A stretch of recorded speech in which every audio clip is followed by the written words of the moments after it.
the bonus stage, episode number 2. Let's get started.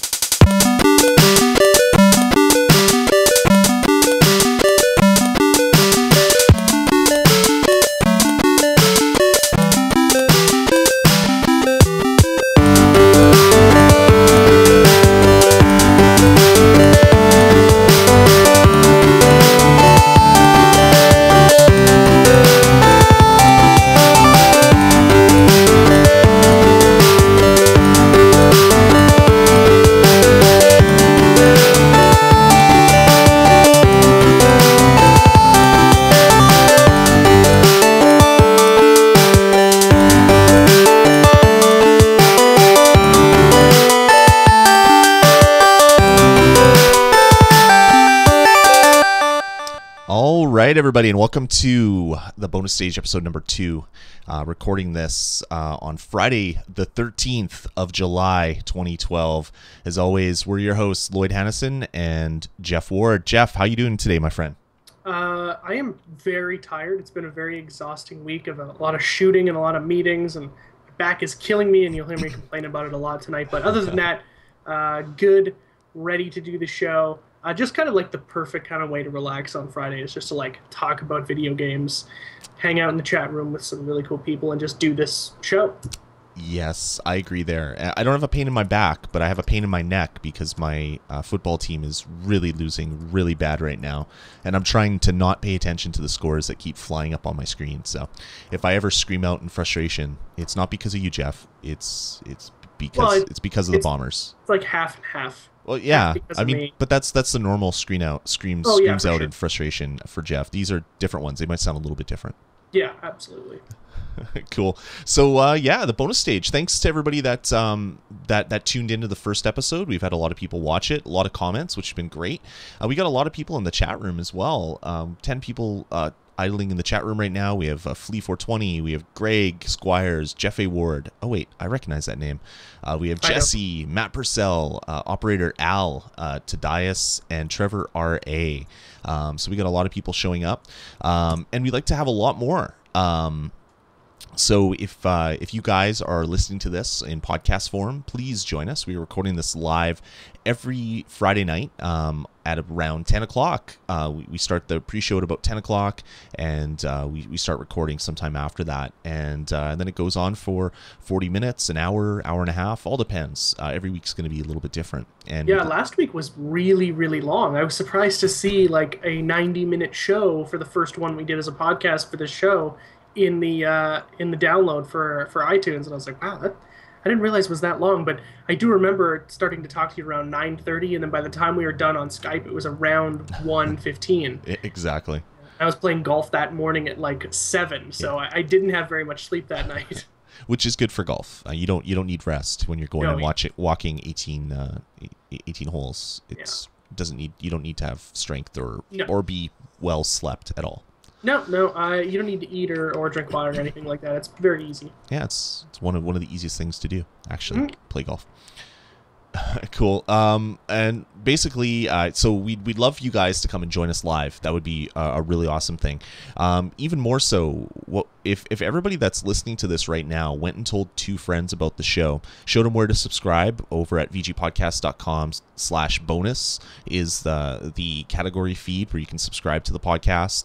Tell them about the live shows, because we'd love to have 20, 30 people idling in the chat room while we do a live show. We're just starting this every Friday, so we know it's going to get bigger as it goes on, and it can only get bigger by the help of you guys, the listeners. So if you and we appreciate every bit of it too. Totally. So as a bit of a take-home homework for this episode, if you could tell 2 friends about the show and show them where to get it, that would be awesome, because we'd love to have more people showing up for the live show. That would be great.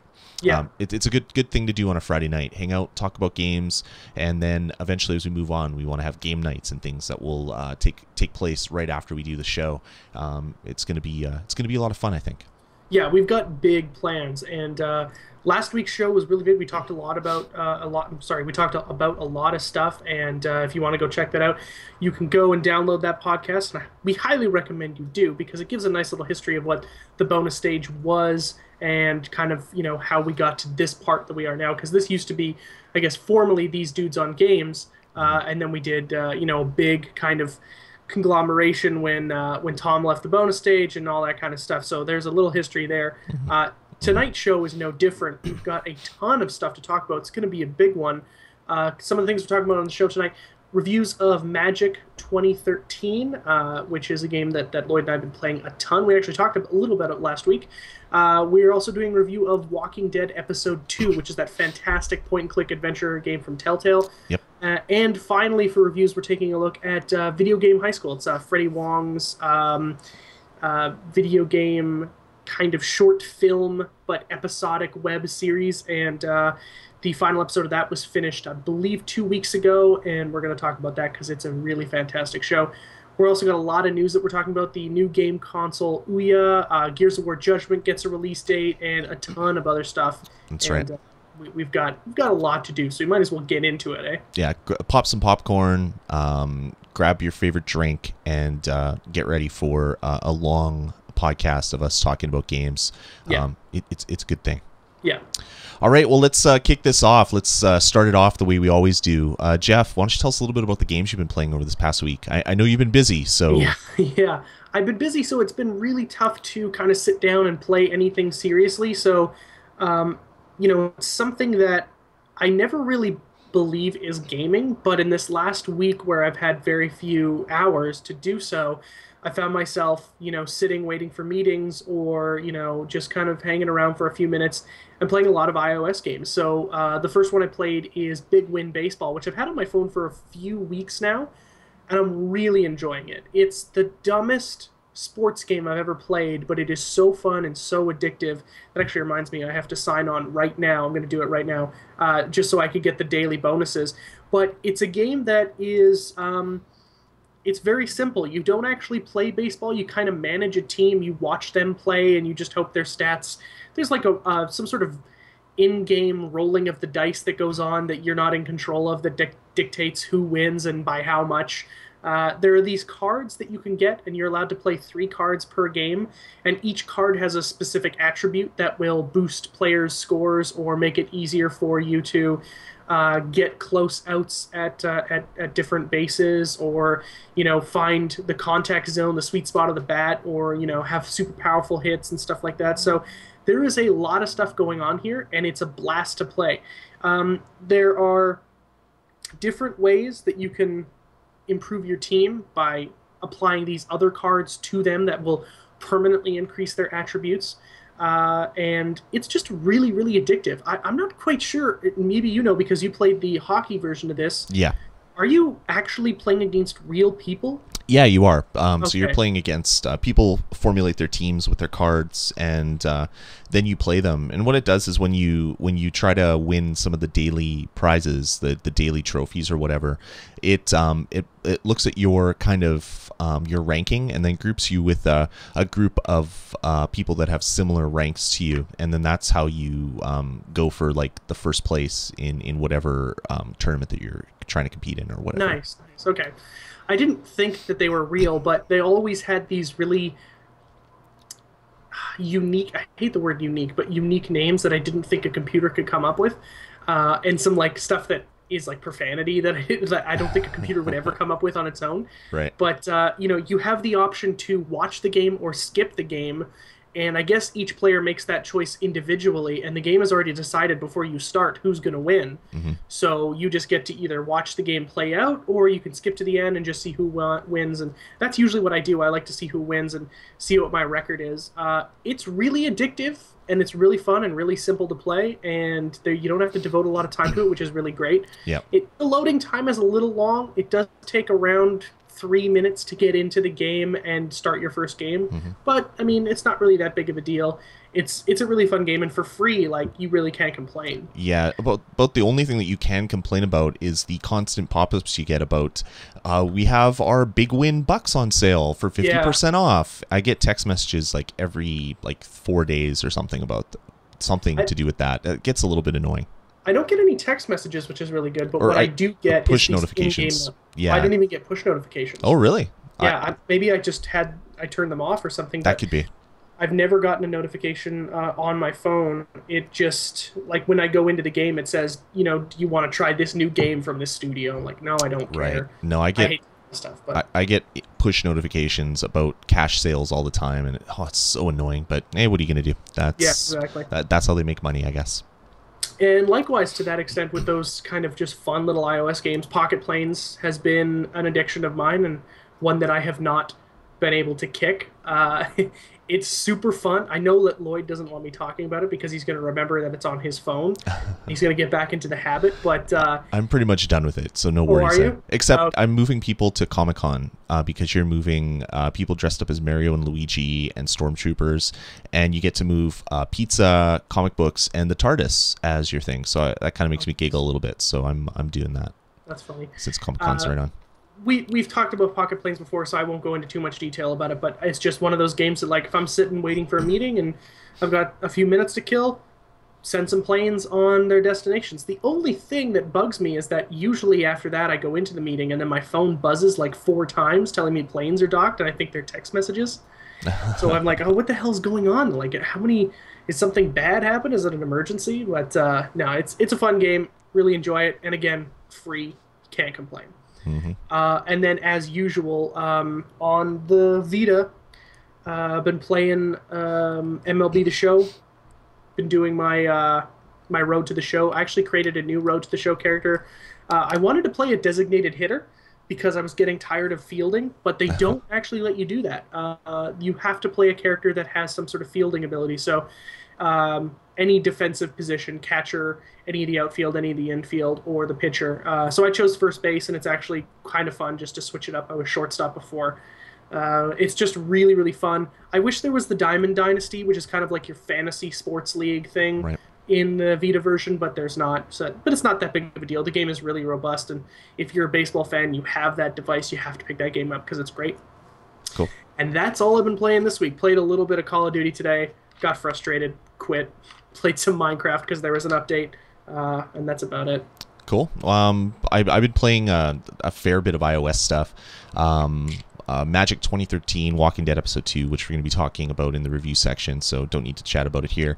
I picked up the demo for Quantum Conundrum because it's a game that is by the developers of Portal, or the original developers of Portal, and it looks really interesting. Instead of having a portal gun, you have this glove that can change into alternate dimensions. So you can change into the fluffy dimension, which makes everything in the world really light. So you can pick up an anvil or a safe and throw it across the room. There's the heavy dimension, which makes everything heavy. There's the time slowdown dimension, which slows down time. And I picked up the demo because I love Portal. I love it to death, and played both of them at ad nauseum. What's not to love? It's such a great series, but I'm kind of worried that Quantum Conundrum is going to be a game that is going to have one solution to each level, and it's going to be very Twitch focused. Watching some of the videos, it seems like everything is very twitchy. So you have to time your jumps, and you have to do a little bit of that in Portal. But it seems like there's even more of that in Quantum Conundrum. So I picked up the demo, downloaded it. It's like 800 megs or something. It's not huge, but it's not tiny. 800 megs? I think that's what it was, wasn't it? Something. Were you downloading it on the 360? Yeah, on the PS3. Okay, on the 360 it's like 1.46 gigabytes. All right. Okay, maybe it is that big. I thought it was smaller, but it might be smaller on the PS3. But I made note of it because I was like, wow, that seems big. But I guess what they're doing now is instead of downloading a demo that's a trial version, you Yeah. download the entire game and then you can just unlock it. Exactly. And you don't have to download anything as separate. So Yeah, and that's definitely what you do here. So I fired it up hoping that I'd get a nice taste of the game. And basically it takes you to 3 areas. So what would be akin to 3 testing rooms in Portal. They show you how to use the fluffy dimension to move stuff and open doors. They show you how to use the heavy thing to throw a fluffy anvil or fluffy... I think they're safes actually to throw it in the air and then switch to the heavy dimension so that the safe can crash through a glass window. And then they show you kind of like the time slowdown area. And that's it. There really isn't much. It's kind of like I don't know. It's kind of like a guided tour through what 3 of the game's features are. Not much of a demo. So I don't know. I'm kind of on the fence here. I want to play this game, but I don't know if I'm gonna enjoy it enough to spend the $15 on it. So I'm gonna. Yeah, 1,200 points. It is kind of it's not a lot to ask, but it's done by Kim Swift, right? The girl who created Portal. So there is a heavy influence, and from what I've seen, I'm on your side on this one. It does look like it might be too much Portal and not enough new game, but. I mean, she is very smart game developer. You can't be someone who is an idiot and put together a game like Portal, that's for sure. So it's interesting to see that there are some correlations, but maybe they do that in the demo just to say, like, listen, if you liked Portal, you're like this, and here's the parts that show you why. But when you get in, you buy the game, there is a lot of different stuff going on. I hope that's what it is, because the demo, it doesn't show much off. Like, there's no puzzle solving. There's moving thing from point A to point B to open a door. I don't know. I want to hope that this game will be better. So yeah. I might just take a gamble and pick it up anyway. But I wanted to at least play the demo so we could talk about it on the show. And unfortunately, the demo lasted like 5-10 minutes. Like it was over before it started, which is sad when you download something that takes like an hour and a half to come down, and then especially on the PS3. Exactly, and then it lasts 5 minutes. So yeah. maybe we'll get into that more in the following weeks if I decide to pick that one up. But the demo at least is really short. If you want to spend time downloading it, you're not going to get much gameplay out of it. Yeah, I am. It's downloading on my Xbox right now over here, and I want to play the demo anyway, but I'm disappointed that it's that short. That seems very. Well, you want a demo that's like, give me 15 minutes of gameplay, really get me into a part of the game that shows what the game is like, Yep. And then I can make my decision. It's really tough to make a decision on a game if the demo is basically a trailer on that you can play. It's like. This seems like marketing material instead of a demo. Yeah. But yeah, anyway. it's definitely, it seems that way. So maybe we'll hear more about Quantum Conundrum in future weeks. But as of right now, I'm kind of unsold. We'll have to see what happens. Gotcha. And then the last game that I've been playing, I reviewed it on the Touch of Gaming podcast, but I thought I'd talk about it here because if you don't listen to my Touch of Gaming show about iOS games and reviews, you really owe it to yourself to check this game out. It's a game called Squid's Wild West. It's a follow-up to a game called Squids on the iOS platform. And it's a turn-based RPG that has a really interesting mechanic where you're using your squids as like little elastic bands to shoot them across the game board. So you're trying to kill the enemies and get to the end of the level. It's $1. There's about 100 levels, something like that, or 100 stars to collect across all the different levels.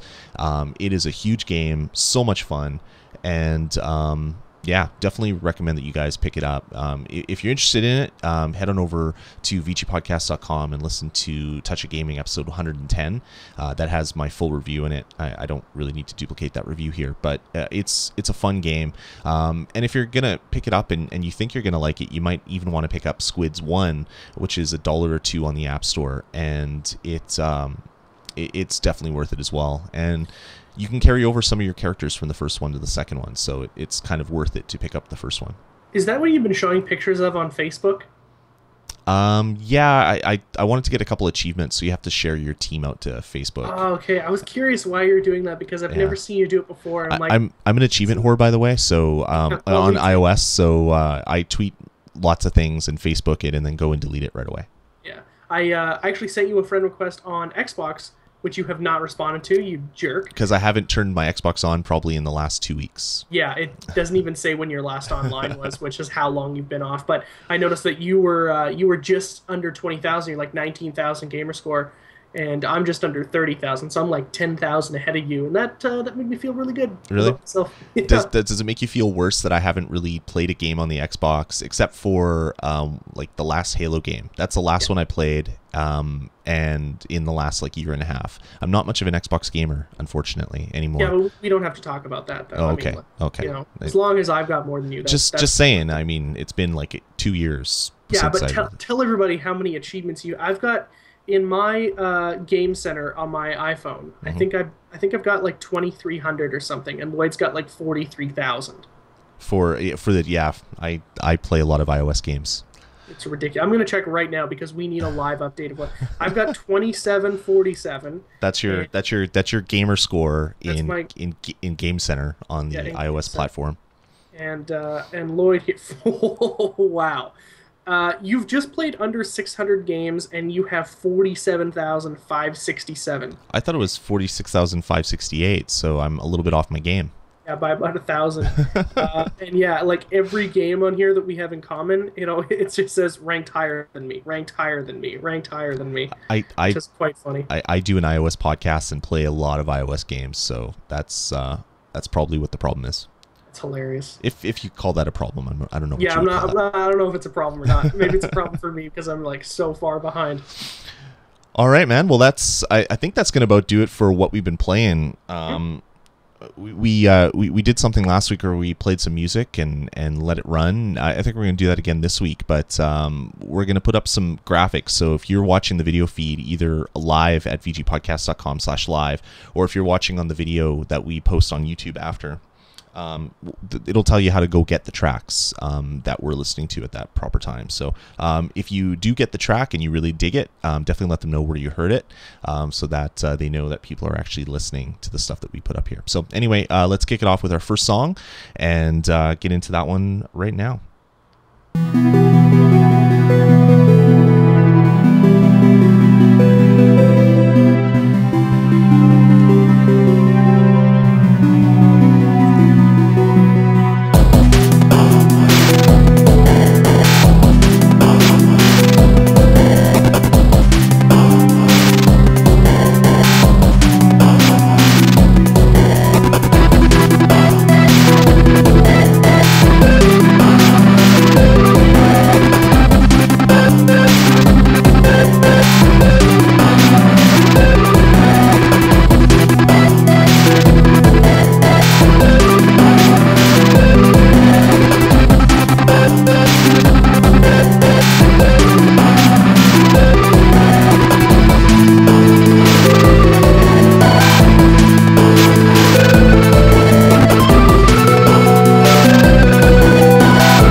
if I turned on the right knob.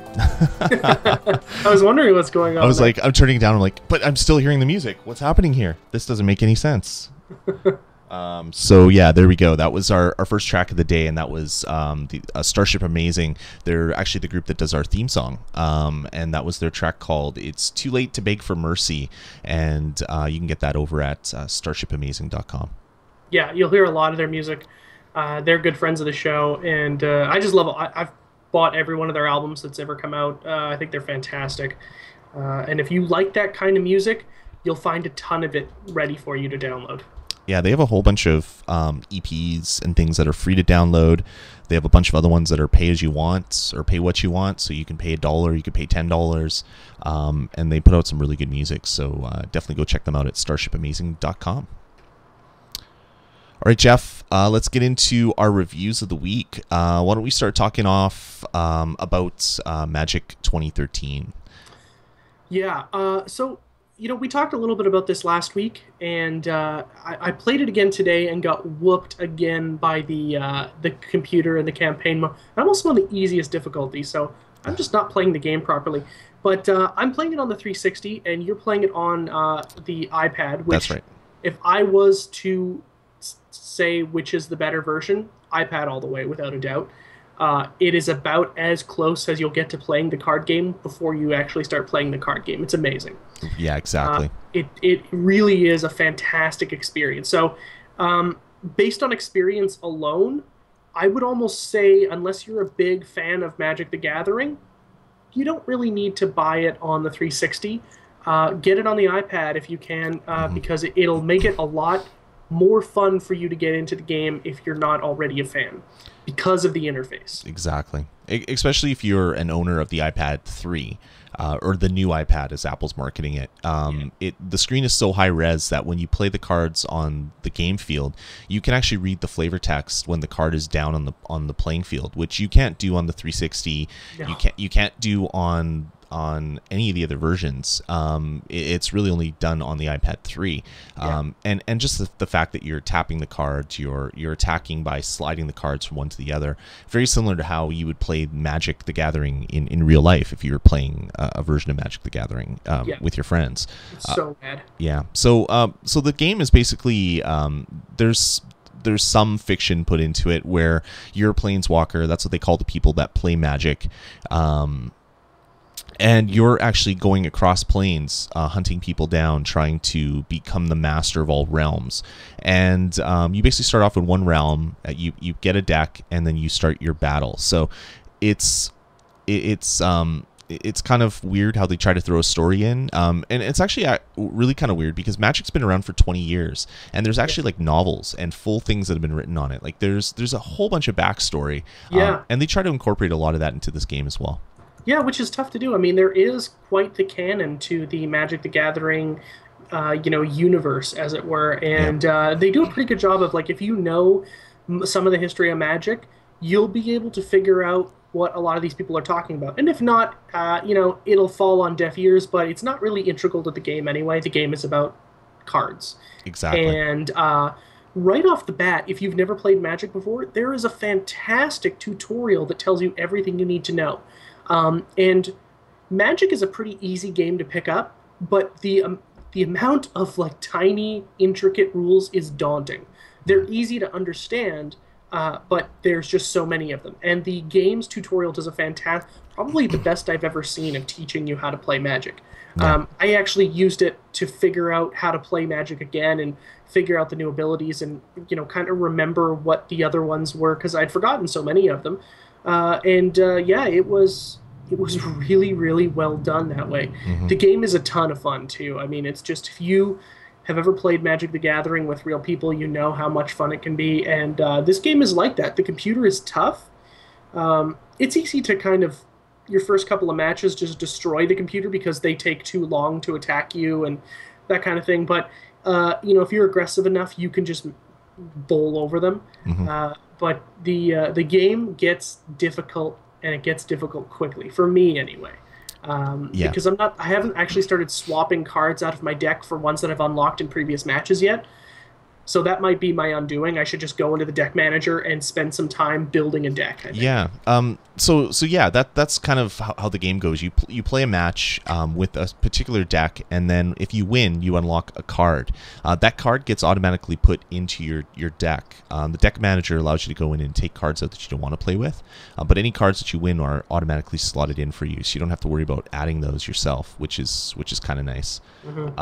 And so the game basically has you battle people. There's a bunch of different game modes. There's the campaign mode, there's a revenge mode, there's plane chase, and challenges. And challenges are kind of like it's kind of like Magic Solitaire. So you have a scenario that's been given to you, like you have to kill this guy in your next move, and you're down to 1 life, and he has all these creatures on the board.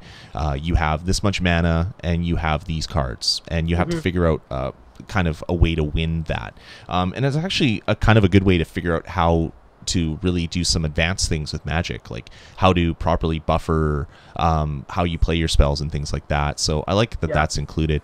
It teaches like really good strategy building, because when you play Magic at the base level, like we all do when we start out, but like I did when I was in high school, and like I am now because I'm just picking it back up again, is you bring out a creature, you wait for summoning sickness to go away, and then you attack.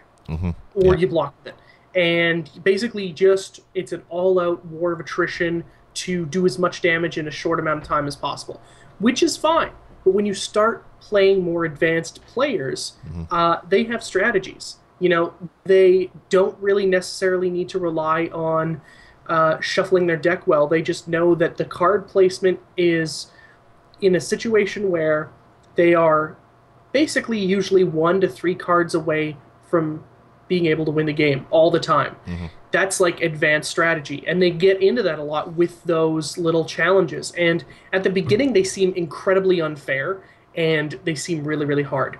But once you start really paying attention, because you have all the time in the world to make your decisions, when it comes to like your main phase, you're allowed to just look and figure things out and plan.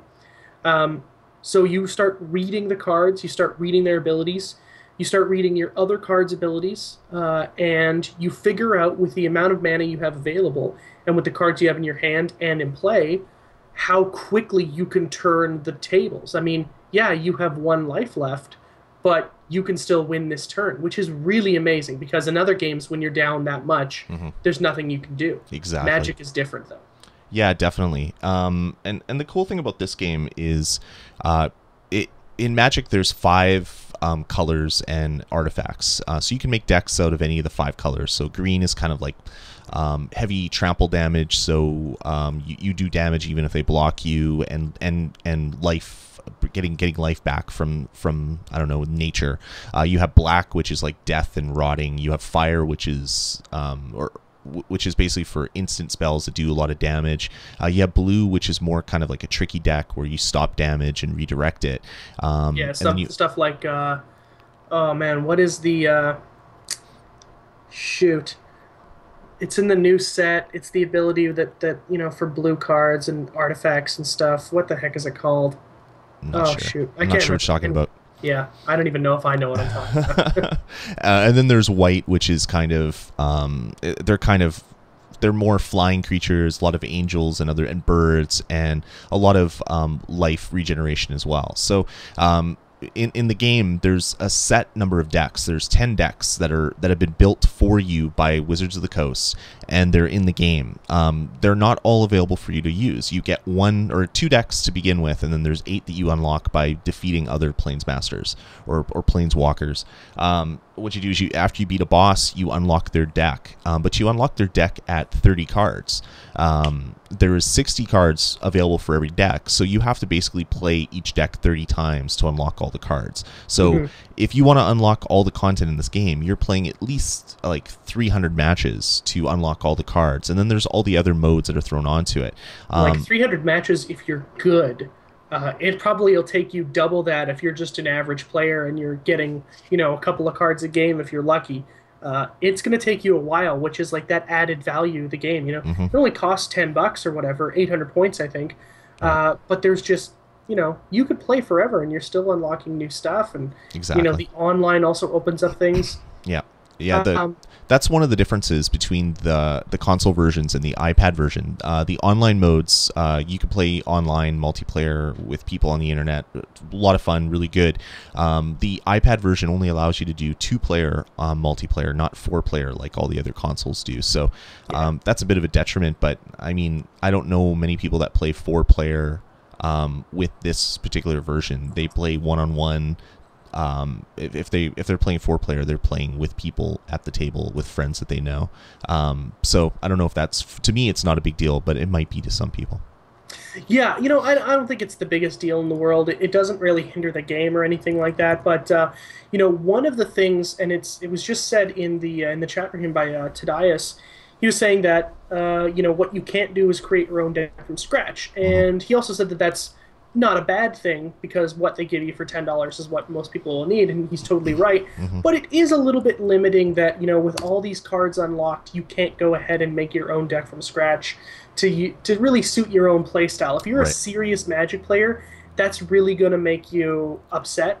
But then go play the real game. It's not that big of a deal. Yeah, you do have the ability to kind of swap cards in and out and make things different based on that. Right, and what they're trying to do is they're trying to funnel you over to their MTGO service, their Magic the Gathering Online, where you pay real money for virtual versions of cardboard cards. I have a friend that's really active in that. He actually plays in some of the tournament scene and things like that, and he'll spend like $50 on packs, and it's like, but they're not, you can't pick them up, you can't hold them in your hand and smell them. He's like, yeah, but I'm unlocking these cards and I'm playing them online. It's like, all right, I guess you don't play WoW, you don't play any of the other MMOs, so this is just how you're getting your MMO fix, I guess. Yeah. But I think that's kind of what they're doing. They're giving you a really controlled place to play with decks and strategies that have been basically given to you by Wizards of the Coast, the manufacturers of the game. And what they really want you to do then is, if you really like Magic, is to go and spend hundreds of dollars on physical cards, or to give them your credit card so you can play their Magic the Gathering online service. So this is kind of a good sampler for the new set. And the funny thing about this one is this game came out before the new series of Magic cards came out. So a lot of tournament players were actually playing this before getting into any of the sealed deck tournaments and drafts and things like that, which is kind of odd, but also kind of awesome that we got a taste of the game before it was actually released. The real game before it was released, because it was in digital form. And we were talking about this a long time ago, and it's not like they got like a really big leap ahead, because these guys are paying extreme premiums to get the cards anyway. So it's really not like they're cheating or anything like that. The game was available. The guys who made it knew what they were doing, and these guys have already developed strategies anyway. They just want to make sure that they work at this point. Yeah. Because a lot of things get leaked, and these guys who play Magic for a living make a lot of money doing it, and they put a lot of money back into the community trying to figure out what's coming up next. Exactly. But you don't have to get that serious with this game. It is just a fun little game. It looks fantastic, especially on the iPad, and it's just a really fun game. If you've ever had a desire to play it, here's a good place to start, because it's low risk, $10. And you also get and I really am raving about that tutorial, because even if you decide not to do it, you can still get all that info and tutorial help in-game at any time, which is really fantastic. It's built really well. Yeah, it's really cool. Like, if you pick up a card and it says this creature has trample, and you don't remember what trample is, you can actually hit this little help icon, and it will actually explain all the different parts of the card to you. So this is the damage, this is its attack, its block, this is what trample means, this is what all this stuff is. And so you can keep doing that while you're playing the game and while you're learning, until you understand what all the icons and names of skills actually mean. I've played all the other Duels of the Planewalker games, and this one is by far the best interface, the best gameplay, the best look and feel. They really took what they did before, and they really amped it up for this one. I really dig this game. Yeah, it's great. It's a high recommend. Exactly. So that's Magic 2013. And speaking of high recommends, let's move on to the next game, Walking Dead Episode 2.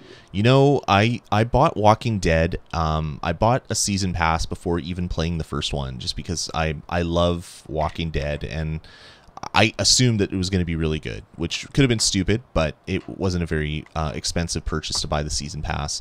$25, right? Yeah, it was $20, $19.99, or was it $24.99? I'm gonna think it's $20 because you get one of the episodes for free. Yeah, so I think it was $19.99 on I'm playing it on PlayStation 3, and it is really well done. This is done by the company that has done point and clicks before. They did Sam and Max, they did Monkey Island, they did Back to the Future, they did the Homestar Runner Strong Bad games. They know how to do point and clicks over at Traveler's Tales, and this one is not just a simple point and click adventure. You're not clicking on something and your guy moves over to it. It's actually kind of like a first person action adventure, almost like an FPS, but you're not actually controlling the character directly with mouse movements or keyboard movements. You're clicking on things and then he goes and does the action. So they've kind of blended different aspects of different game types, and I think it really works. The game itself is divided into 5 chapters, and each chapter will take you 2 to 4 hours to beat. So it's pretty good value for your $5 that you're spending on it.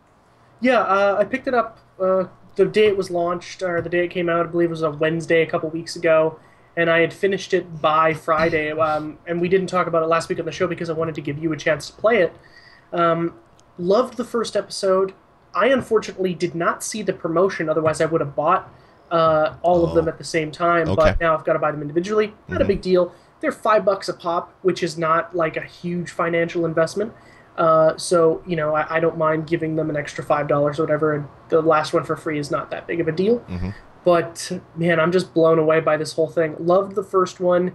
Dark as hell, and the second one is just so much darker. No spoilers. Tobias was worried about that, but no spoilers here, don't worry. It starts off so dark and so gritty, and it never gets any brighter. I mean, it just keeps getting worse and worse and worse, and the whole thing is fantastic, and the ending of that second episode is just so... Holy crap. I mean, it is really, really interesting. They put some really tough decisions on you. And I do love this feeling that I'm crafting the story as we go along. One of the coolest things about the second episode is you actually get to see how some of your decisions are reflected in that second episode from the first one, which is really interesting. People remember what you said, and people remember the choices you made. And there are even harder ones to make. There's no choice in this second episode where I was like, well, that's an easy choice. Yeah, it's definitely interesting the way they do that. Like it's definitely life and death decisions. Like in the first game, without giving spoilers as to kind of what you do, you basically decide who you're going to help and save from this thing that's happening. And it doesn't matter who you choose, because something good is going to happen and something bad is going to happen, and your story is going to be different than everybody else's because of the decisions that you make. But you're reminded constantly of the decision that you make, which I didn't think it would be that big of a thing. But in the second episode, you have to decide who to give food to. It's not a spoiler. It happens in the game, and you can either make people hate you or like you by doing that. Like just little things like that in the game, even to the point where when you beat each of the chapters, it basically gives you a breakdown of the 5 major decisions that you make in the game, and it shows like the percentage of people that have played the game that have made that same decision. So 79% decided to do blah, and 23% decided to do blah. So you can kind of see how, if you're more evil or more kind of Care Bear than everybody else that has played this game online, which is actually kind of cool at the same time. Like I don't know, it gives you a feeling that there's like this big community of people that are having this shared experience with you, even though it is a fully single player game and you never run into any other player character other than NPCs in the game. Yeah, and the real interesting part about what you just said there is that you get to see, if you are more evil, quote unquote, or, good, but every choice you make isn't really presented to you as a good or bad decision. It's just a decision. It's survival. It's not necessarily you being evil. It's you saying there's no other way out of this situation this is what I got to do. And that's the Walking Dead universe. I mean, I've got a Walking Dead calendar right here. I have every single trade paperback that's come out on my bookshelf. I'm also reading that new book that came out, the Rise of the Governor. Love the TV show. I mean, I've been a Walking Dead fan for a very, very long time. I started reading when they had just come out with the second trade paperback. So, very, very early on, I've been enjoying this franchise, and the amount of things that have been built on that franchise alone, with the television show, this video game, another social video game coming out, and then did we report last week that Activision was working on that first-person shooter? Yeah, we talked about it a little bit. Yeah.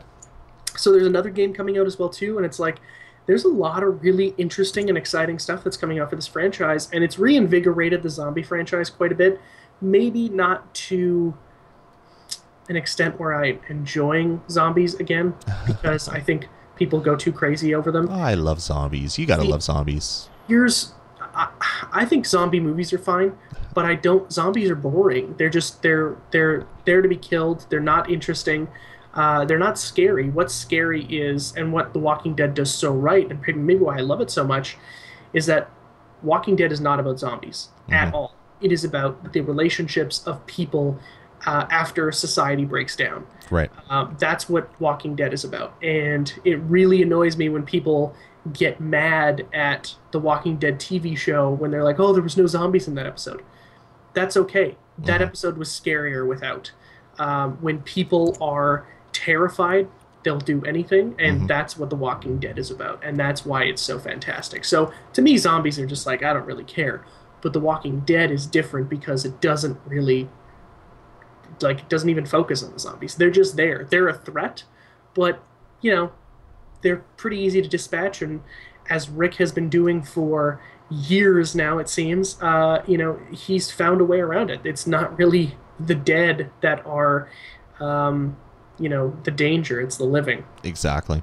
I was just as you were talking, I took a screenshot with my phone when I played the game last, and just to show you how evil I was with one decision. Only 14% of everybody that played the game did one thing that I did, and I felt actually really kind of guilty about that, because I remembered the decision I made. I remembered the outcome of the decision that I made, and then I realized that only 14% of people that have played this game did that at the same time, and I felt really kind of gross and disgusted at the decision I made. I'm like, wow, I maybe shouldn't have done that. That was really not cool. It really gives you a bit of a weight to the decisions that you make in this game. Yeah, I'm totally digging it. I think that first of all, let's talk really quickly about the main character and his little counterpart, Clementine. When I first saw Clementine in the game, I was like, man, this girl's annoying, but she's actually such a perfectly written and voiced character. It's scary. I love that character so much, and just trying to make sure that she is happy and healthy is one of my biggest, actually it's the biggest concern of mine. And she's in danger a lot, and you put her in danger on purpose. How do you even say? On purpose, yeah. Wow, that sounded weird in my head, though. You put her in danger on purpose in this episode so that you can... Well, I won't spoil it, but it's very interesting, that relationship between those two characters, because they're just so fantastic together. And that little girl, I don't know who's voicing her, but they're doing a really good job of making me give a damn about her, Yeah, it's really interesting, because when you first start the game, you don't know who you are. They don't really give you kind of a life story of who you are. You just know that you're in the back of a police cruiser, and then you happen upon this girl, and it's like, well, you have the choice to help her, so obviously you're not an evil person. So that kind of takes on some of your or you kind of take on some of that when you make your decisions. It's like, okay, this guy's not an evil guy, and then you actually learn a little bit about who this person is when you get into the second episode, and you learn a little bit more about who he is, which is also kind of cool. I'm really curious to find out kind of the whole story as to what happened. But yeah, I mean, the game itself is essentially point and click, except you're in a 3D environment. So little icons pop up, you click on them, you can do things like talk to people, pick up items, store items like screwdrivers or other things that you can then use as a tool down the road, and things like that. So it's very point and clicky, but the mechanics don't really even make any difference. It's all about the story. It's all about developing the relationships and having conversations with the people in the game. And yeah, it's really good. It is really, really good. Yeah, and I can't recommend it enough. And it's so cheap. I mean, you just have to buy it and play it because it's just so fantastic. Yeah, exactly. So big recommend. Exactly. Walking Dead, episode number 2. It's a 5 parts episodic game. It's going to be episodes are going to be coming out about every month. They're on about a 5-week release schedule, so you can pick up I think you can still pick up the season pass if you haven't already bought the first game, and for $20 you get all the games. If not, they're $5 a pop, and yeah, really, really well done. They did a really great job with this game, so gets a big recommend from me too. Yeah, and lastly for reviews, Ben, quick little spoiler here about reviews, but 3 glowing reviews today. I mean, provided you have something really bad to say about VGHS, I mean, I think it's a great show. It's great. Yeah, Video Game High School is the serialized web short film series by Freddy Wong. If you don't know who Freddy Wong is, what's wrong with you? Freddy Wong he's one of the best channels on YouTube. Freddy W, you can search him in the search bar, and he does all these really fantastic action shorts with his buddy from film school, Brandon Latch, and Brandon Latch and Matt Arnold wrote this show called Video Game High School. And what they did first was they took it to Kickstarter, and they wanted $75,000 so that they could make it. They ended up getting around $270,000, I believe, crazy, which is quite a bit of money, and they put that into one of the coolest, it's really, really dumb, but that's why it's really interesting and funny.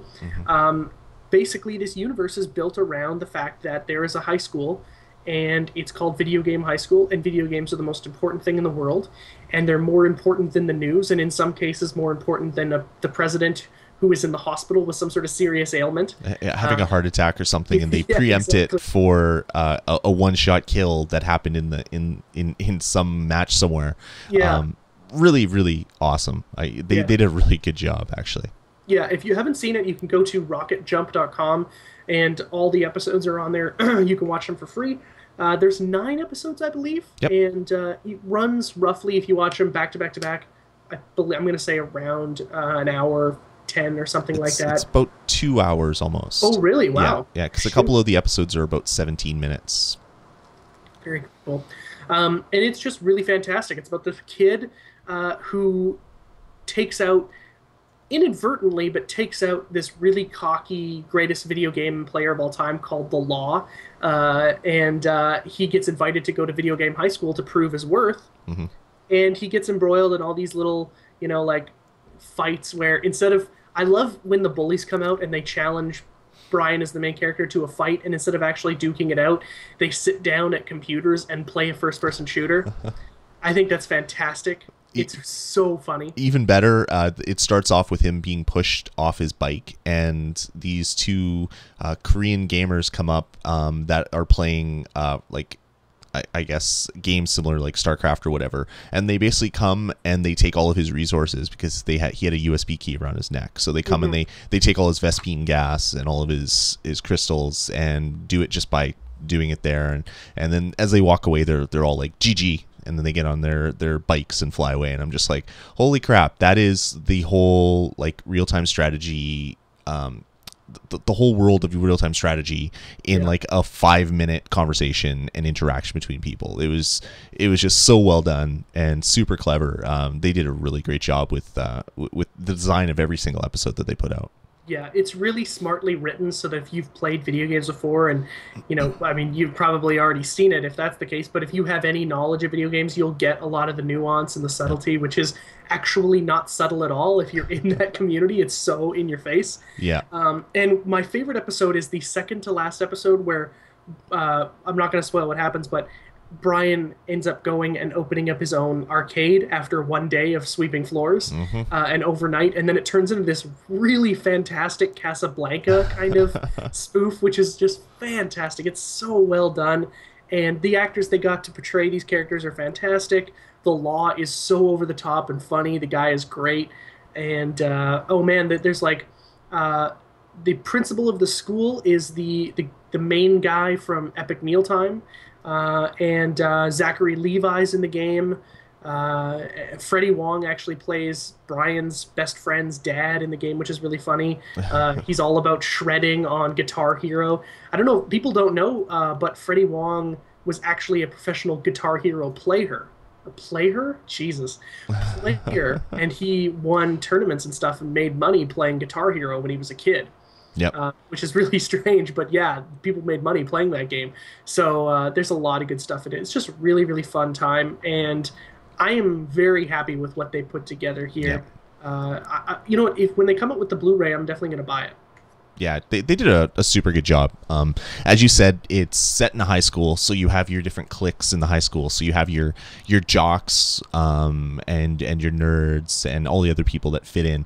But they're not like, the jocks aren't the people that play sports. They're the people that are into drifting. And then you have your nerds, which play dancing games. And then you have your Guitar Hero crew. And then you have the people that are really big into first-person shooters. And it's really cool. It's all about your ranking. So if you beat someone, your ranking goes up. If you lose, your ranking goes down to the point where you can get expelled for sucking, and everybody's noobs. And it's just like all gaming culture just wrapped up into a perfect 2-hour like just awesome explosion of video game awesomeness. So definitely do check it out. 9 episodes. Even better is there's behind the scenes for every single episode as well, so you can see how they did some of the special effects, how they got like all the weapons were donated, a whole bunch of other things, like how they did the drifting scene, because they're actually like on a course drifting, how that all came to be, and how they got the sponsorship to do it. And it is great. Like as you said, Jeff, when the Blu-ray comes out, I'll be getting the Blu-ray just to watch it again and again. It's about 2 hours, give or take. Worth the time. Yeah, and watch it back to back if you can, because it's just that much better when you can watch it back to back. Yeah, I bet. I mean, I had to wait a week in between episodes, but I mean, I remembered enough that it wasn't that big of a deal. But you know, if you're listening to this show, you are the audience for that for Video Game High School. Yeah, definitely. Just go watch it right after you listen to the show. Definitely go watch it. Yeah. All right, well, good. That was another great review. If you guys like us doing reviews of things like Video Game High School, definitely let us know, and we'll continue to do things like that. We're going to try to steer this show to what you guys want to hear. Speaking of hearing, let's get into some more music. Does that sound good to you, Jeff? Do I really have a choice? No, but okay, I wanted you to be positive. It's nice of you to ask. Cool. Let's get into some more music, and this is a track from Final Fantasy VII. It's a remix, actually. So here we go.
right. That was a great track. I love that one. Yeah, it sounds great. And that was the track was Final Fantasy VII Duel of the Blades remix.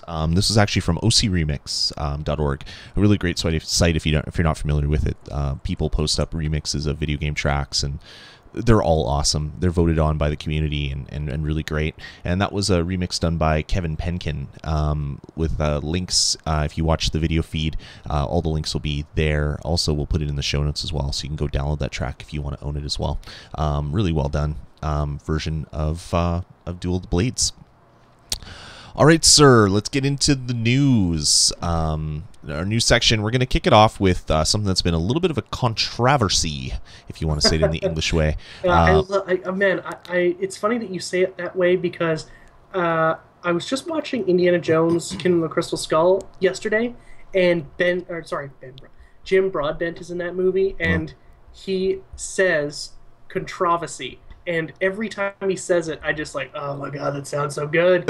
English way of saying controversy is just brilliant. It feels so good to hear for some reason. And it feels good to say as well. It does. Controversy. So let's get into the controversy of the day, and that's the Kickstarter for the Ouya console. They asked for $950,000 to create a new gaming console because they say console gaming's dead, because obviously it is. I mean, console games don't sell at all. I mean, isn't it ironic they say console gaming's dead and yet they're building a console? Yeah, they say that the movement is to portables and mobiles. So let's bring it back. Let's resurrect the console. It's like, well, console gaming is actually huge. It's not small at all. Like, have you heard of a game called Call of Duty? Have you heard of a game called Battlefield? Like, they sell thousands and hundreds of thousands and millions of dollars worth of games.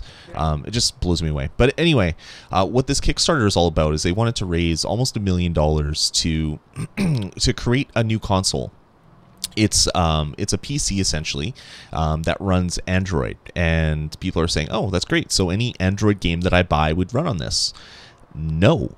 That is not true. What they're going to be making is a console that is going to have a storefront that developers, so if you make an Android game and you say you're Notch and you're making Minecraft and you want to make Minecraft for Ouya, you actually have to take all of their development kits and bake that into your game and then put it up on their storefront and then sell it through their storefront. So they'll probably take 30% or whatever. So yeah, I believe they take the same. It says it in their Kickstarter. It says it in the FAQ, but they're taking a cut off the top just to essentially subsidize the price of the console because they're giving it to us for $99. Exactly. So I'm not too concerned about their business model. I'm concerned with people that have basically 35 or almost 36,000, actually almost exactly 36,000 people have given money to them to make this console. $4.6 million for something that doesn't exist. They don't even have a working prototype. They have some of the things have been prototyped, but not everything. Yeah. It seems like a huge risk to me because you're counting on a lot of things. You're counting on this company being able to make this device. You're counting on game developers to redo their games for this console, and then you're counting on the fact that people aren't just going to steal this product so that game developers won't be scared away because it's Android. Already on the Android handsets, you can download any game for free. If you can root your phone, you can get games for free, which is a big thing to a lot of game developers. They don't really want to make games for Android because they're not making any money. They're not selling copies to people that buy games, and people that are stealing games are just going to get it for free anyway. So there's a lot of things that are kind of fighting against this. On the other hand, then, it's a console. It looks like it has like an Xbox 360 styled controller, and it's a way to play cheap games on your television. It looks like it could be something really awesome, but I don't know if I'm willing to pony up $100 for something that might not ship or might not be good if it does ship. Is this the highest a crowdsourced funded item has ever grossed so far? I mean, no. $4.5 million seems like a lot. Yeah, the Pebble watch made it to 10 million. Whoa! So yeah, this is still pretty high for something that doesn't even have a working prototype, which I can't believe people are so eager to like take my money and throw it at the screen. for something that doesn't have a working prototype. That's what really concerns me about this whole project. So, I mean, okay, first of all, I have started very, very recently over the last few weeks to become almost vehemently against these crowdfunding websites like Indiegogo and Kickstarter. But you know, that's not what we're talking about here, so I don't want to get into that. But I am definitely against almost everything that this console is about. First of all, like you said, no working model. They just have some really nice sketches and a couple of 3D renderings of a controller and some sort of box, which is fine. They have specs, which is cool, but you know what? If you buy a console, I don't give a damn what the specs are. Yeah. All I want to know is it's going to play the games that come out for that console. That's the beauty about buying a console. You don't have to care about the specs. People make games for it, and you know they're going to play. So there's another thing that I don't care about. Third, the woman who is helming this this initiative, she just seems like, yeah, I'm not saying she's a bad person. I just don't trust her, you know? It seems like she is leaving a lot of very important information out. And, you know, the old saying is, if it's too good to be true, it probably is. And there's a lot of stuff on paper here that's like, man, this is a great idea. Why hasn't somebody thought about this? Yeah. And then, of course, like my last kind of big point before we get into like the really, you know, maybe I'm being nitpicky, maybe I'm not, but my last big point is I have an Xbox 360, I have a PS3. I am guaranteed that a certain amount of AAA titles are going to come out every year for that console. There is literally no guarantee that any good games or even any games will come out for this other console. Yeah. The fact that you are getting the developer to do more work on top of what they've already done to then take money out of their pockets for selling it on this platform seems like it's going to be way too much of a hurdle for anyone to go through the bother for. Yeah. And of course, the risk of somebody just stealing it. I mean, she says in that video when you watch it, she's like, go ahead and hack it. We'll give you the tools to go and hack it to whatever you want to do. Like, wow, are you giving them an open invitation to steal games? And she says, well, no, I mean, there are ways that we have to authenticate purchases and stuff. And you know what? The Android phones do that too, and they don't do a very good job. Yeah, it's Android, so that's why she's saying it's hackable, because she wants to get all the Android geeks that really love that platform and build stuff for it to jump aboard and buy their console and make games or other apps for it. I fully get that, and I understand what they're doing. I mean, they want to sell you a phone that is hooked up to your television, so obviously without being able to make phone calls on it. They want to take the experience of an Android marketplace and turn it into something that they are making money from. So that's why they're giving you the console for $100. They want to give you the razor and sell you the blades, which I get, but developers are going to have to recompile their games for this. They're going to have to resubmit their game. There's going to be a whole bunch of other issues. The good thing is this is one device. So Android developers now have like 800 different versions of Android phones or tablets that they could possibly have their app run on. This is one device. It might be upgradable. You might be able to pop in more RAM or something, but essentially developers are going to be able to have a target device that they can write for, which is cool. For me, I don't see this having much place in my house except maybe something to run emulators on or video players or something that isn't like a game that I'd be buying from the store. I already have a huge investment in Apple. I have 2 iPads, 2 iPhones, because both myself and my wife have it. We've spent hundreds and hundreds of dollars on the App Store. There's no reason for me to want another console that isn't an Apple. So I think they're gonna have a hard go at it to get anywhere. Like, if they want to be a company that is selling $100 Android boxes, they can exist and they can probably do really well. But if they want to be another Apple App Store, I think they're going to have some issues with that. But again, I mean, that if you don't take a chance, you're never going to succeed. So I kind of like the fact that they are trying to at least take a chance on it.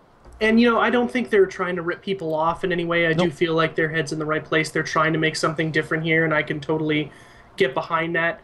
I just think fundamentally it doesn't make any sense, and it doesn't make any sense in the market. Yeah, you get a cheap console, but you know, there's no guarantee that anything good's going to come out for it. So maybe you just bought a box that really can't do anything. So that's unfortunate. And you know, here's what is good about the Kickstarter: that unless they take the money and just run, because if you know anything about Kickstarter or Indiegogo, there's no agreement or clause that says you actually have to follow through with what you were planning on doing. You can take the money and run, which is unfortunate. And, you know, when you put money into that, you are taking a risk. It's, you know, you are investing, as it were, into that product. But I don't think they would do that because there's been too much press on this, and it would be pretty big, and there'd be a lot of angry people out there. So at the very least, they are going to get this thing into production. With $4.5 million, and by the time that's like, what, 20 days or something left on the Kickstarter, they'll probably up around 5.5, maybe even 6 million if things go really well. They'll get it into production. People will have, you know, their developer issues of the box and stuff like that. They will be in homes. Now, depending on the retail situation, where they're going to be sold, I don't know if a GameStop would carry something like this because Doubtful. they can't sell games for it in store. You know, they get no money other than the $99, which is nothing to them, that they're going to spend on the console, and how much of that is actually profit for the company who makes the device to begin with. There's a lot of things here that just don't add up. You know, you might be able to sell it on Amazon or just have it online, but I don't think any retail store would carry it, just solely based on the fact that the margins are not going to be big enough for them to really make any money off of it. And if you go into a store and buy it, you'll never come back for games because all of it's done online. Right. So I mean, there's just so many things that once I started thinking about it, and I'm like, at first I was like, wow, this is a cool idea. Maybe I should, you know, fund it. And then I started thinking, you know what, this is a very good idea. This is really strange. I mean, there's a lot of questions here that are unanswered, and I think people have jumped the gun in an extreme way and given them $4.5 million to play with and make something that they haven't. They've basically got nearly $5 million for a drawing and an idea.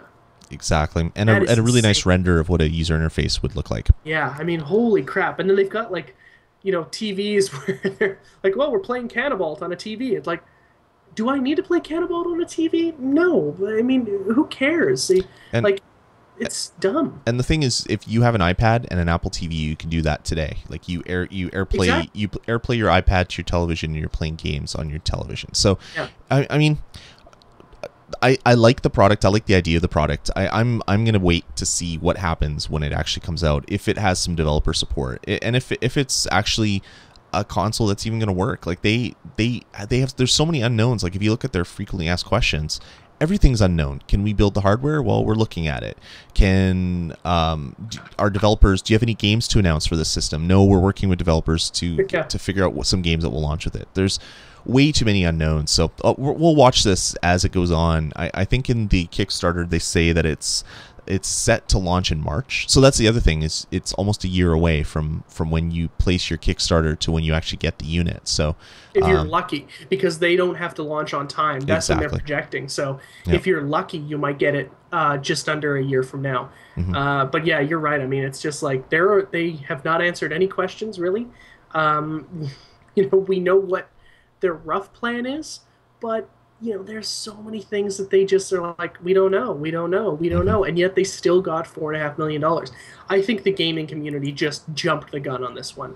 Yeah. You know, if they really thought about it, I think you would have seen that number. They might have actually had trouble reaching $950,000. yeah, exactly. And Well, I Todias in the chat room says the reason why Ouya is hot is because Kickstarter's hot.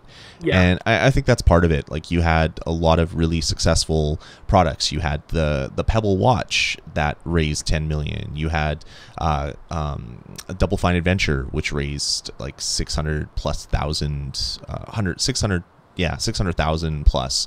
That could definitely be a lot of what this excitement is from, is people want to get behind a product. And I like the idea of Kickstarter. I'm not as negative as you are about Kickstarter. I've funded, I think, 10 things so far on Kickstarter. So I've done a lot of funding and on products that I believe in, and I'm hoping to get a lot of them. Some of them I've already received. A lot of them I have not yet.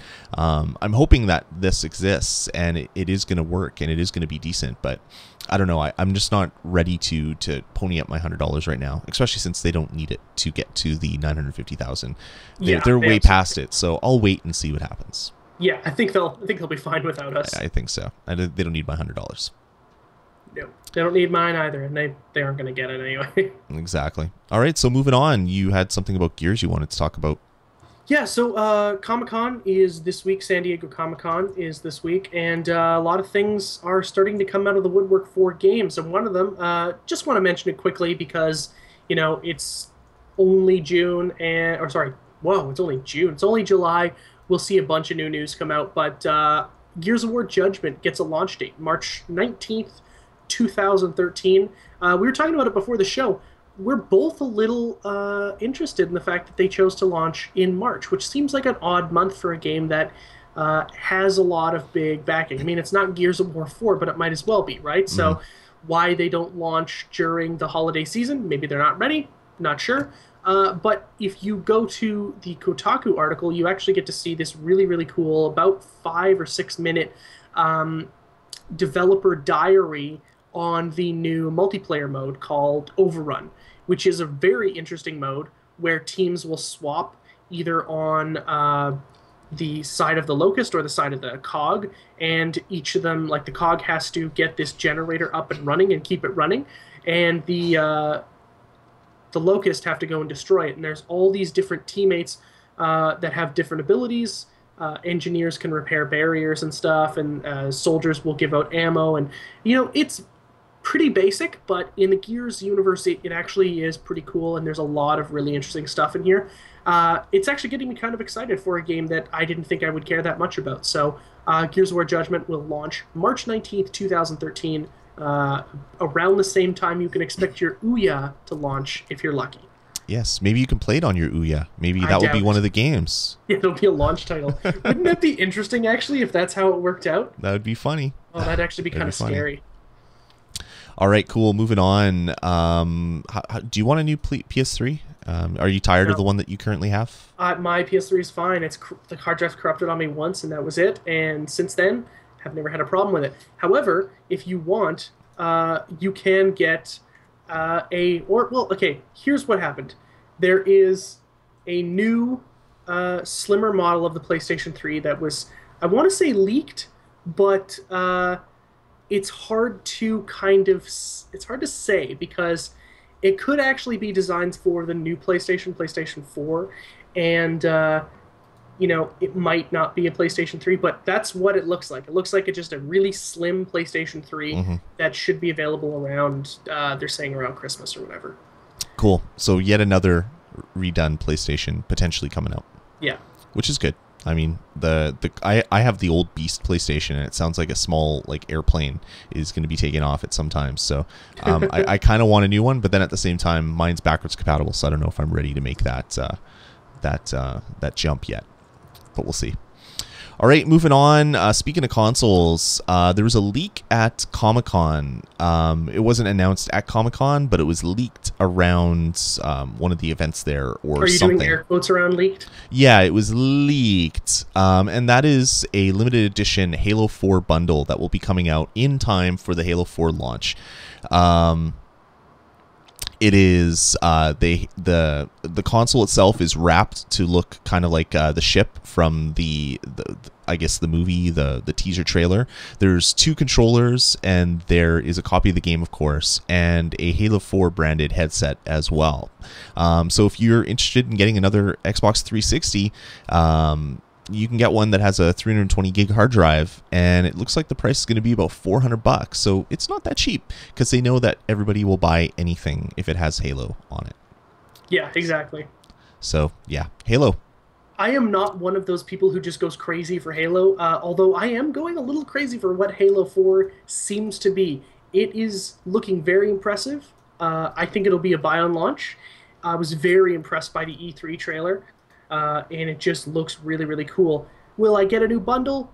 Hell no, because I just bought a new Xbox not too long ago because my old one was crapping out on me. This one will do me until I buy whatever the new iteration of the Xbox is. And you know what?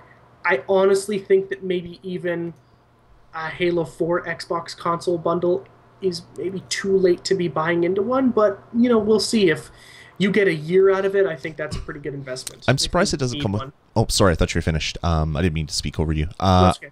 I'm surprised it doesn't come with a Halo branded Kinect. That would have been... Yeah. That's like the one thing that's missing. You'd think that they would want Kinect as part of this bundle as well. Yeah, that is interesting. I'm surprised. Maybe it's just not announced fully yet, but it didn't seem like it was a incomplete package in the leak. Mm-hmm. So, yeah, it now that you mention it, that is kind of strange. Because they're shoving Kinect down our throats in any way that they can. Exactly. But not on this one. Weird. Maybe they realize it's a piece of junk and they're like, well, we don't want to sully Halo 4, so let's not throw the Kinect into this one. But didn't they show off voice controls for Halo 4 at E3? Wasn't that one of the things? I know there's so many games that had it, but I can't remember if Halo 4 was one of them. I don't remember. That would be just horrible. But anyway, so yeah, new Xbox 360 console coming out in time for the Halo 4 launch. Yep. All right, moving on. Call of Duty Black Ops 2. I know you're a big COD player, so I Yes. don't play it, so I'll leave you to this one. Well, before I get into it, let me just address big COD player. I think I used to be. I think I'm growing out of it quite quickly because although I play it every once in a while, around once a week or so, I'm starting to get or fall out of love with it, I suppose. It's becoming extremely frustrating. Matt Purcell in the chat room is saying that he's really excited. He loves Treyarch. I think Treyarch did a fantastic job with Black Ops. It was, in my opinion, the second best Call of Duty since Call of Duty 4. I thought it was brilliant, and I still have it. It's a fantastic game, and I'm really excited for Black Ops 2. And what they did was they released their villain trailer, which kind of details who the bad guy's going to be. And if you haven't checked it out, you can just go and type into YouTube Call of Duty Black Ops 2 villain trailer, and you'll see it. It's really, really action-packed. And they're doing this thing now that happened in video games, started happening a couple of years ago, but doesn't happen very often. And now it's starting to happen again, where they'll bring in writers that are, like, a couple of the credits that come up here are from one of the writers from The Dark Knight Rises and one of the producers of some Oscar-winning movie, right? So they're like putting these big names behind them, hoping that it's going to bring in more cash flow. And it actually might work. But the way they present the trailer is in this very fantastic cinematic style that Call of Duty is great at, and it's getting me really excited for this game. I think this game might bring me back into the love of Call of Duty. And if it doesn't, I think my Call of Duty career, as it were, might be over just because I'm getting a little disenfranchised with it. But Black Ops 2 seems like it's going to be really refreshing. I'm very excited for it. Mm-hmm. Cool. I just... Not my thing, so I can't get excited. Yeah. But that's okay. I'm really excited about the next thing. And that was announced this week that Electronic Arts, their studio BioWare, who obviously makes Mass Effect, is developing a reboot to Ultima, which was one of my favorite franchises of days gone by. I loved... Did you play Ultima at all? Never. I loved Ultima 7. I loved all the Ultimas, actually, even like the crappy Ultima 10 and Ultima 9. I was a huge Ultima Online player. I had multiple accounts. I used to play like stupid amount of time. Like I would work, and when I was done work, I would rush home and I would be in Ultima up until the point where I would have to go to sleep for 2 hours so I could get up and go to work again. And I used to do weeks like that. It was such an obsession. Like I loved the franchise so much. And basically what BioWare is going to be doing is they're coming up with a new game called Ultima Forever. You can sign up for beta testing right now. It's using, or I guess it's part of Electronic Arts. They're trying to relaunch their free play system for all their free to play games, and it's called Play for Free. And basically, you'll be able to basically pick this one up for free and play it. It's going to be compatible across all different PCs, so PC, Mac, and also on iOS. So if you have an iPad, you'll be able to play this game as well. And that's pretty much all of the all that's been said about this. It's going to be free to play. It's going to be Ultima. It's going to be similar to Diablo in that you are killing things and collecting loot and dropping stuff on tables. Yeah, that was me. and all that fun stuff that you do in Diablo, which excites me because I'm kind of off Diablo right now, but I'd like to still have another Diablo experience. I'm really looking forward to like Torchlight 2 or whatever to get me back into that. That game's getting some really good press. Really good press. It looks really good. So this is going to be pretty much a reboot of what Ultima 4 was. So it's the best game in the series if you're an Ultima geek, and I cannot wait, and I cannot applaud EA for finally treating Ultima with, I guess, a nicer way of treating it. They did the Lords of Ultima online like Facebook game or whatever, and it was terrible. I really hope that this is actually like going back to what Ultima was, which is an RPG with a bunch of really awesome characters, a really cool world to explore, the ability to make things by combining items. It was like the first crafting system in any game pretty much was in Ultima. I hope they can really get back to what Ultima was. That's one game that I've been kind of missing and hoping for a reboot, and just out of the blue this one shows up on my lap. So I'm surprised that a game that's had so many iterations and I've never played one of them. It's pretty hardcore RPG, so unless you're a big RPG guy, like Western RPG, I am. It takes like, I mean, I like Earthbound, and a handful of the Final Fantasies I enjoy, Golden Sun, but yeah, maybe I really haven't. I'm not that big of an RPG fan. Although I would love for an RPG to come out for the Vita just so that I could have another game to play. Right, exactly. So yeah, maybe this one will come out for Vita. Probably not, but maybe. Probably not. But maybe. So yeah, there you go. BioWare rebooting Ultima, and it's going to be free to play, which is even more awesome. So I'm definitely going to be covering that one. So if you're a fellow Ultima Dragon, like I was way back in the day, I'll be dealing with that a lot, talking about it. So if you're an Ultima fan, look for more in future episodes of the bonus stage. I'm sure when the game comes out, you'll just rebrand all podcasts into the Ultima Network or something like that. I'll stop all my shows because I won't have time to actually do podcasting. I'll be playing the game. Exactly. All right, let's get into our last news story. Last but not least, Capcom has just announced that they're going to be rebooting, I guess, 2 of their older games into a new game that they're calling Marvel vs. Capcom Origins. So this is going to be a game that's going to be out on, I believe, the 360 and the Xbox. It looks like it's been priced at $15 or 1,200 Microsoft points. And basically, it's a reboot of Marvel Superheroes and Marvel vs. Capcom Clash of the Superheroes into one title, and it's going to be wrapped in kind of a virtual arcade cabinet kind of wrap, so you can get achievements. Cool. You can use it to learn moves and things like that.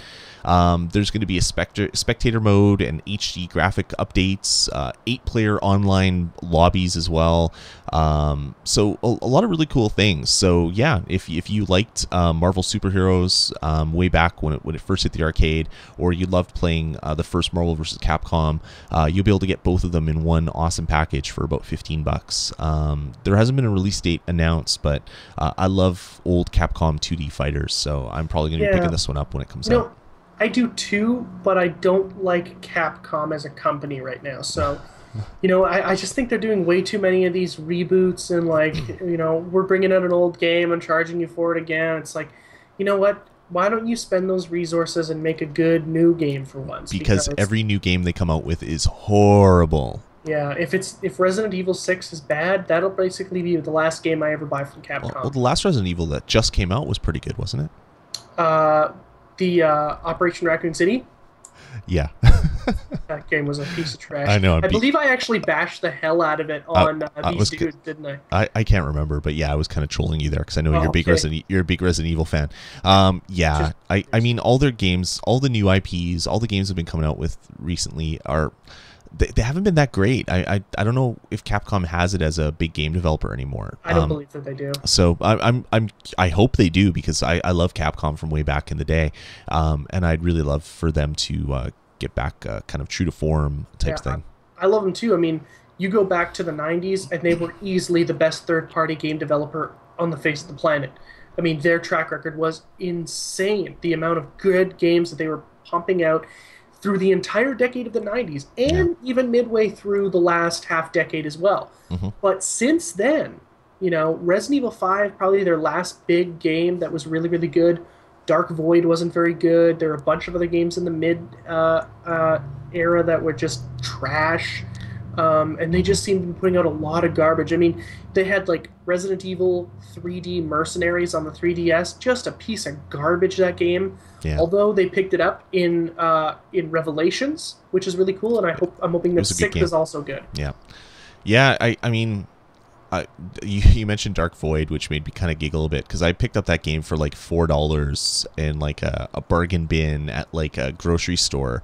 And I actually had fun with it because I paid $4 for it. It's a good $4 game, right? If I would have paid $60, I would have been so angry at what that game was. Exactly. All right, so yeah, that's it. That's about it for news, I guess. Do you want to get into what we're going to do next week, and maybe see if there's any questions from the peanut gallery? Yeah, just put it into the chat room if anybody wants to kick around a question for us. We'll definitely answer it. But for next week's show, we really only have one thing that's set in stone.